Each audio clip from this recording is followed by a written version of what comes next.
Finding those elusive Pokemon can be tough. You see one that you haven't caught before and go on a mad dash to find it, only it's seemingly nowhere to be found.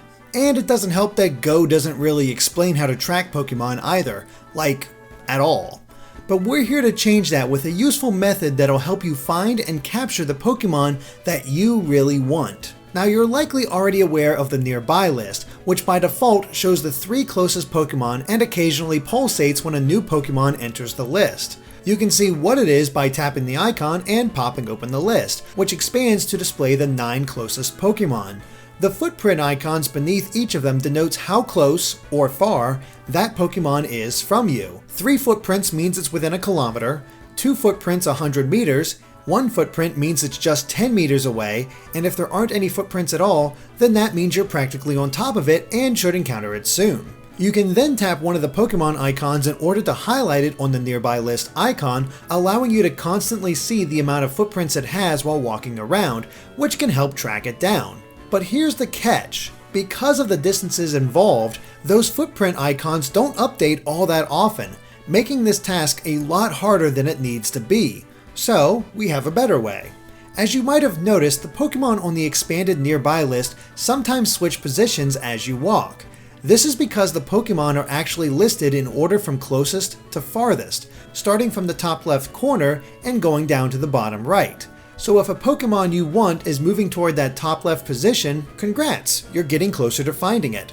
But if it's moving down to the bottom right spot, then it's getting farther away. What this means is that if you want to track a certain Pokemon, instead of highlighting it, it's better to keep the nearby list open to act as a radar to help narrow down where exactly that Pokemon is located. So for example, let's say we're tracking a Bellsprout that's 3 footprints away and in the center of the nearby list. Since we don't know where it's located, we'll just pick one direction and start walking. Let's say south. Now if Bellsprout starts dropping down the list, then we know we're heading the wrong way. So we should turn around and walk back the way we came to the north, keeping an eye on its movement to see if it returns to a higher spot on the list. If it does, we'll see its footprint counter eventually begin to decrease, but if it falls farther down the list, then we know that we're going in the wrong direction again.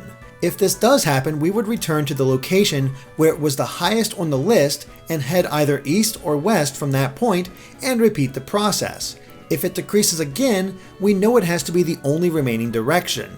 Now once the Pokemon's footprints drop from 3 down to 2 or 1, it should be easier to repeat this process to further narrow it down until it appears on the map. Then bam, we've just snagged ourselves a Bellsprout.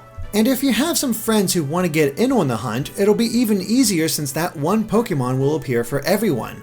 This makes it possible to split up and work together to comb an area for rare Pokemon. And don't worry, everyone can capture the same Pokemon. We should mention that the Pokemon probably won't all appear in the exact same spot, but they should be in that same general area. Keep in mind that the Pokemon do move around throughout the day, so if you take too long, you may just lose the Pokemon you're trying to track. In addition, while we haven't tested this ourselves, we have seen a report on Forbes.com by Paul Tassi that attempted to confirm the existence of Pokemon fishing. And no, we don't mean with a super rod. Instead, it seems that some Pokemon will often appear in the exact same spot after a certain amount of time has passed. So if you found a Growlithe in one place before, another may very well appear there again a few hours later. The exact time is currently unknown though, but it's something to test for yourselves with the Pokemon around you. And finally, we should note that the Pokemon that appear on your nearby list are not always the ones that will appear when an incense is used. Incense doesn't bring the Pokemon on your list closer. They will remain in their same spots. But it is possible for it to attract potentially rare Pokemon that aren't on the list at all. However, based on our experience, we don't believe lore modules have the same effect. So, there you have it. Hunting specific Pokemon can be a trial at times, but this guide may make it easier for you to find the ones you want.